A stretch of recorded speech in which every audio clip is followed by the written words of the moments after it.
عیسیٰ نے پرندہ زمین پر بنایا تھا، نقش بنایا تھا اور کہا تھا اس روح کو جناب عیسیٰ نے روح ہوتی تو پرندہ پرواز کرنے لگا. لوگوں نے کہا یا عیسیٰ کے مریم کے بیٹے عیسیٰ وہ تو پرندہ پرواز کر چکا ہے، اب اسے حکم دو کہ واپس تصویر میں چلا جائے. تو کہا کہ نہ صرف عکس میں روح خوبی ہے، واپس سے تصویر نہیں بنا سکتا. 8واں امام نے قالین کی طرف اشارہ کیا، شعر بنا، بس آخری بات اور ربط مسائل. اب مامون نے سوچا کہ کیا کیا جائے. ہم نے جادوگر کر کے دیکھ لیا، جادوگروں کو بلا کے دیکھ لیا، کچھ نہیں ہوا.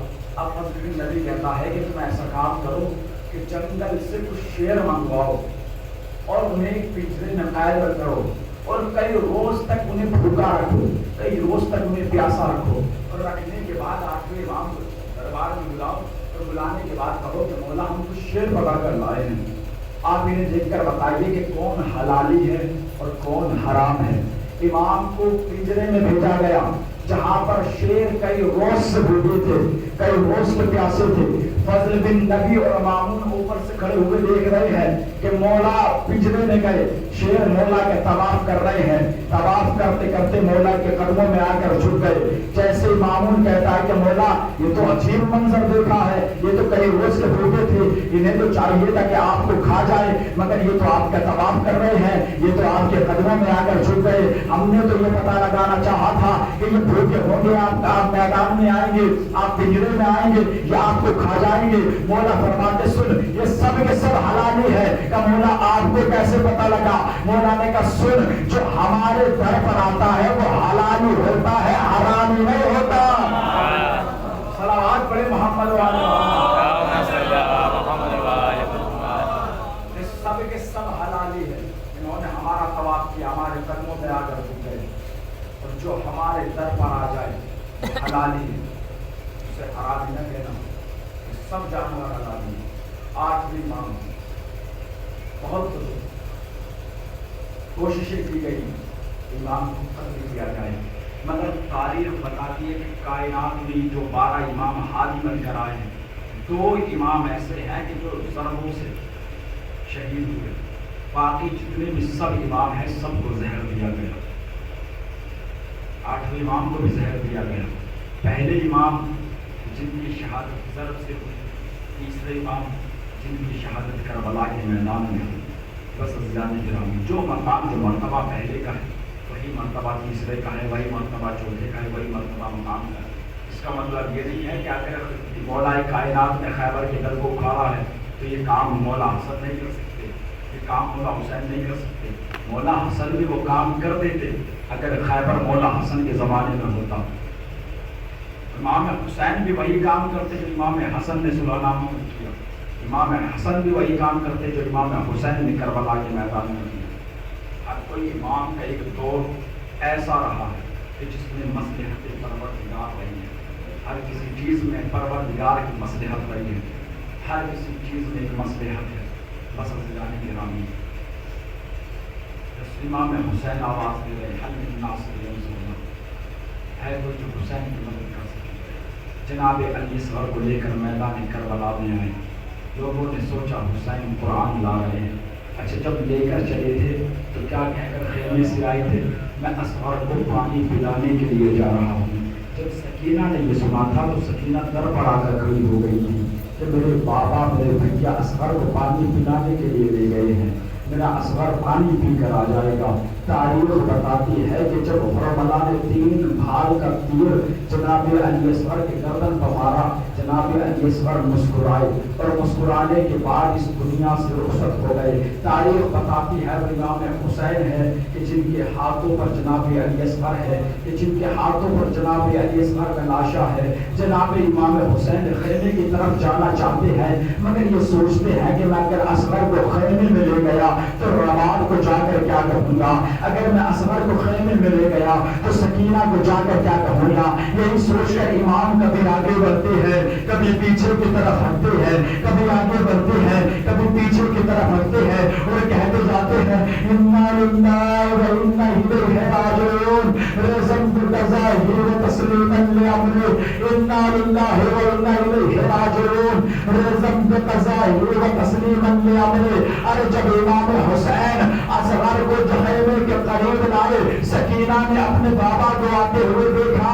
سکینہ فرماتی ہے بابا آپ اصغر کو پانی پلا گئے، آپ کی سکینہ پیاسی رہ گئی. ارے جیسے مولا نے رضا کا دامن ہٹایا، کیا دیکھا کہ اصغر کا گلا پانی سے تو تر نہ ہو سکا، اصغر کے خون سے اصغر کا گلا رنگین ہو گیا تھا. واحد کربلا کا شہید ہے اصغر کہ جسے 2 بار شہید کیا گیا، ایک حرملہ کے تیر سے اور ایک شمر کے خنجر سے، کہ جب اصغر کے سر و تن میں جدائی کی